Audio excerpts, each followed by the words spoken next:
Hello YouTube, how is y'all's day going? Today we have top 5 underrated players in this year's draft.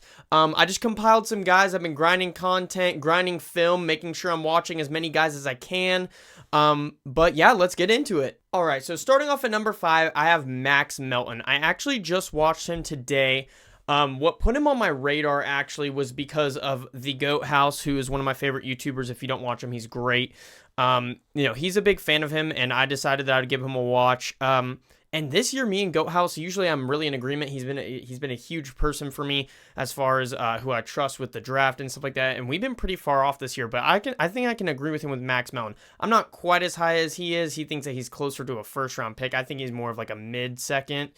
But he is a really good corner, and like this corner class is like I'm starting to like it a little bit more. I wasn't liking it as much. I think there's a couple guys that are too close to the top that people are talking about, but Max Melton I think more so would have upside as a slot, but he can play slot or outside, which is really nice to have. It's a really good combination to have somebody that you can trust on the interior or outside. He tested very well. He ran in the high 4.3s, I believe. Very, very fluid hips. Very fluid hips.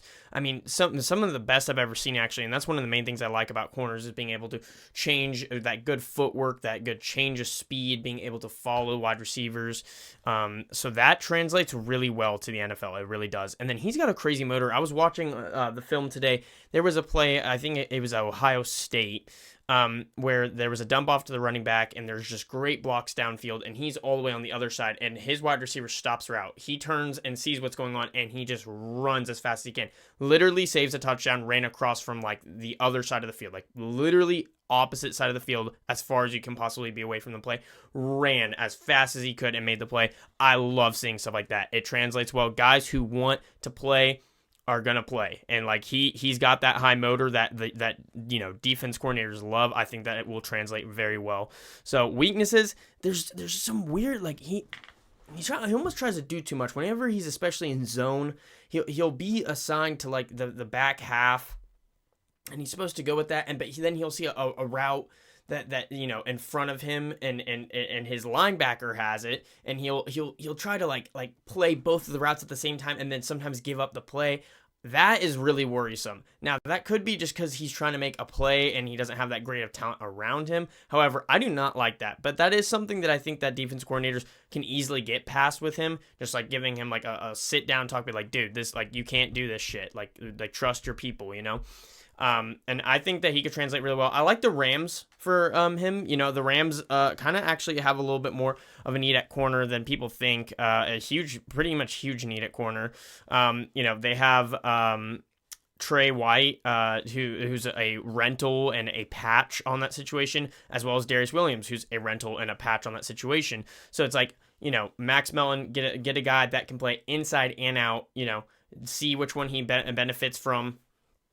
And maybe he can be a future guy for you. Same thing with the Steelers. Steelers I see more as a interior guy. They have Darius Rush, which I actually like Darius Rush a good bit as the slot guy, but I think Max Melton would be an upgrade over that. Just really get a great secondary going there for the Pittsburgh Steelers, something that they had a little while ago. They haven't really been able to get back. Last year was definitely the best year for them. And the Miami Dolphins, again, they're kind of a team that also needs corner. Kendall Fuller, kind of the patch right there. They got Jalen Ramsey. I don't know how well Jalen Ramsey is going to keep playing. I mean, he is getting older. So, we'll see, but I like that fit for them. Number 4, Braylon Trice. Braylon Trice, I'm a big fan of Braylon Trice, man. Main thing I'll touch on it with him is he doesn't have that speed. It's not even that he's not he's able to get off the line pretty decent. His first step isn't bad. But the speed, he'll get to quarterbacks, but if the quarterbacks roll out, he just oftentimes can't catch up to them. He's kind of a bit like he's 6'3", 245, but he plays much bigger than that. Like when I watched him, and like before, like when I was looking, I think that they originally had him listed at 6'4", he came in at 6'3". Like when I was like, man, this guy looks like 6'5", 6'6". Like he just looks and plays bigger than he is. He's a big boy. He's got raw strength. I mean, he just off the rip, he makes contact with the tackle or the guard and just pushes them back like very easily. He's honestly pretty well rounded. He's pretty refined. He has he throws some spin moves in there. He's got a good push pull. He's got a great bull rush, obviously. And I love his hands. He keeps them fast and physical at all times. I swear. He'll be in here and he can't get off, and he's maneuvering and stuff. It's really fun to watch. So I'm a big fan of Braylon Trice. He also has snaps in coverage, which a lot of teams value, even if he isn't that great. Just the fact that he has dropped back in coverage before, a lot of teams value that. So I like that for Braylon Trice. I don't know if I would trust him in coverage, if I'm being honest with you, but yeah, I like Braylon Trice a lot. He's definitely slept on, not even a question about it. I have the Seattle Seahawks here for him. Yeah, I like the Seattle Seahawks for him. I think that they like somebody that would be, because he can play as like a 3 tech. I like him obviously better as a stand-up edge rusher, but he can play as a 3 tech too. I think they like that versatility. I think they like the strength a lot coming from with Mike McDaniel. He has guys like Odafe Owe and stuff like that, really strong guys. I think he'll value that a lot. Buccaneers kind of just taking a leap on this one. They kind of need edge rusher more than people think. They only have like Randy Gregory and Joe Tryon, and I think that those guys, like Randy Gregory is a little bit more of a strength guy, but Joe Tryon is just like your speed rusher. I think they might try to go with a different direction with like a little bit more strong of a guy. Commanders, Dan Quinn. I think that Dan Quinn's just going to value that strength. Like he values it big time. Like guys like Dante Fowler, Dorrance Armstrong, those big, strength, lengthy guys that can come off the edge. I think he'll like that a lot. And the Commanders need edge rusher pretty damn bad. So I have Braylon Trice there. Number 3, I have Ladd McConkey. I'm huge on Ladd McConkey. I haven't come out with my official rankings yet, but I'm pretty sure he's my wide receiver number 5. So I'm really high on him. He tested great. He ran in like a 4.35, I think. He is an elite route runner. Elite. Get that through your head. Elite. Not good, not great, elite. That guy knows how to carve up defenses, man. He knows how to carve up defenses. He's a separation artist, dude. He just gets open, and that is something that people are not valuing enough over these other wide receivers. If you can count on a guy to get open consistently, just are a reliable person, third downs, all that stuff, late game situations. If he's able to get open, why would you not? Like, I don't really have many more questions for Ladd McConkey. You watch his tape, he's getting open all the time. Like, and I was already up on him, and then he ran a 4.3, and I was like, oh, now he's surefire first rounder, and people are still not. I don't get that.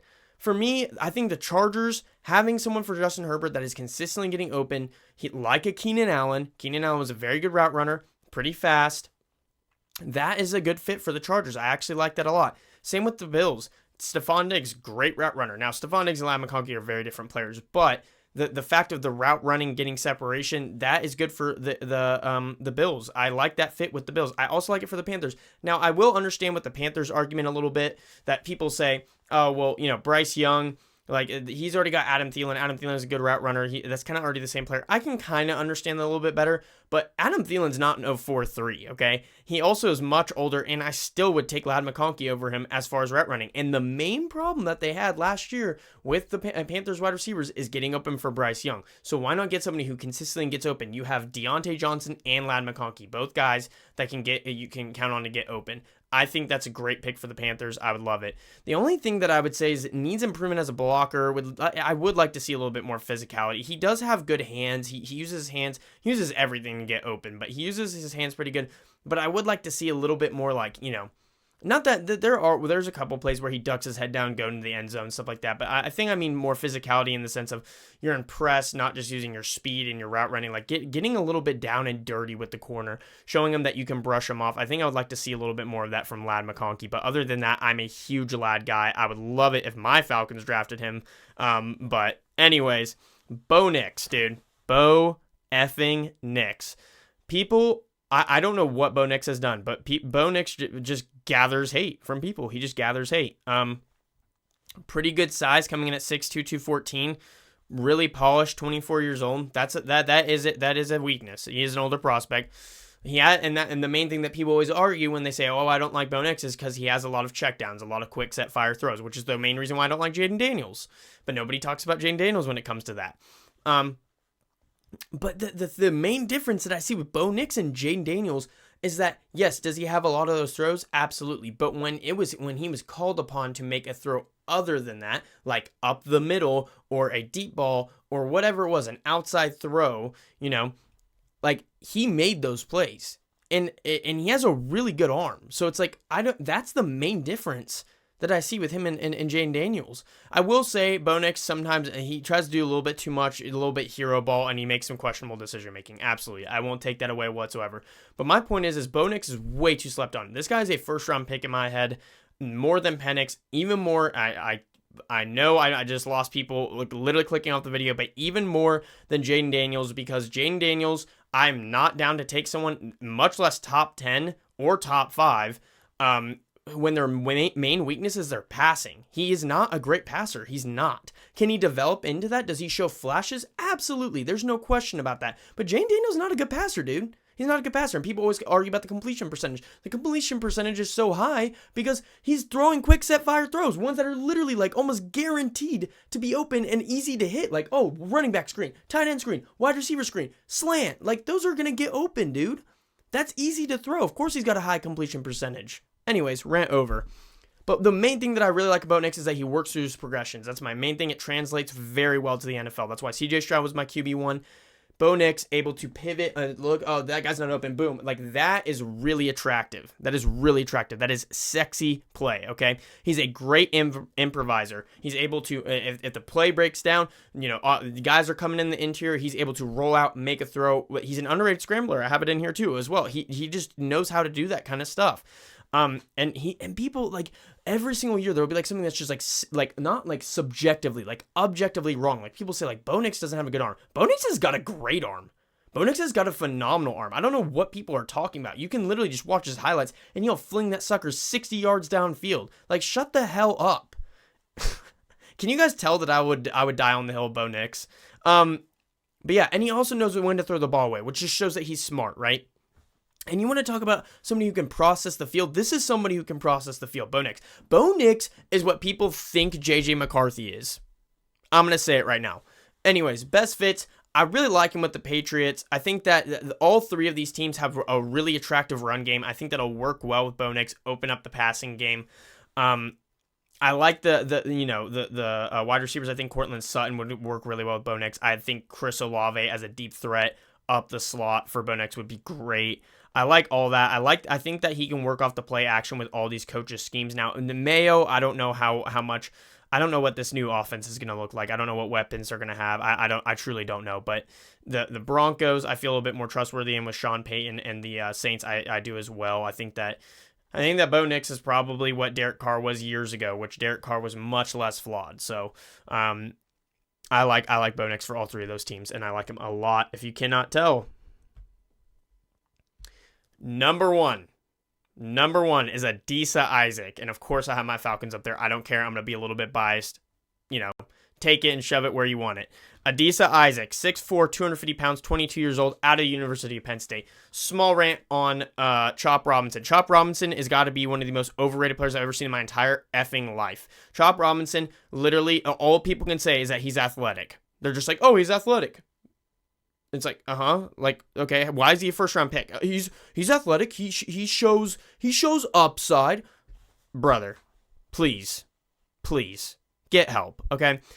You don't draft someone in the first round because they're athletic and show upside. First round picks are supposed to be your stars. Okay.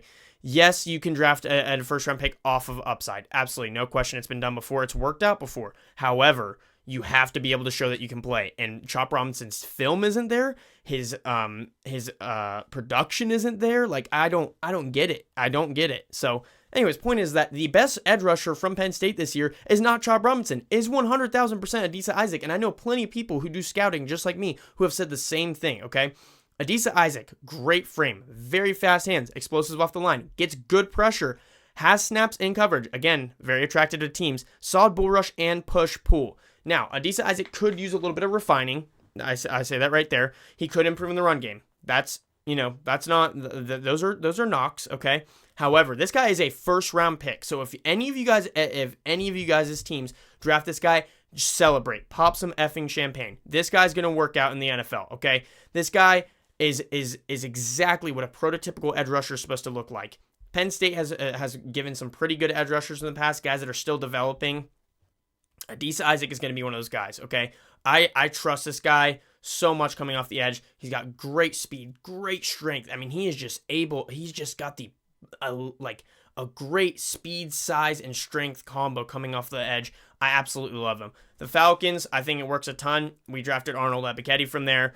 This guy has taken snaps in coverage, which Raheem Morris likes to bounce edge rushers off into coverage, so that works there. His frame is very awesome. I don't think that there's not much to like here, or that there isn't much that you can't like here with Adisa Isaac. Same with Chicago Bears. I think that this is kind of like, people talk about like Dallas Turner and stuff like that. Adisa Isaac is kind of, I don't want to say that they're really not the same player. Adisa Isaac shows more strength than Dallas Turner to me. However, like, they're kind of similar players in their abilities of what they can do. So like the Falcons and the Bears have been talked a lot for Dallas Turner. The other one that I wanted to throw out there was the Cardinals. They needed an edge rusher really bad. I think that Jonathan Gannon would love someone like this.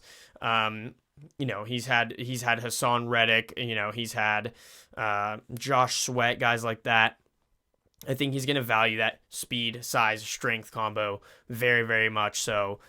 So yeah, guys, that is going to be it. Sorry about that little graphic blip there. I wanted to make this a little bit shorter of a video, and that's exactly what we've done, under 18 minutes. But if you guys are not subscribed, let's get to 100 subscribers. We are so damn close.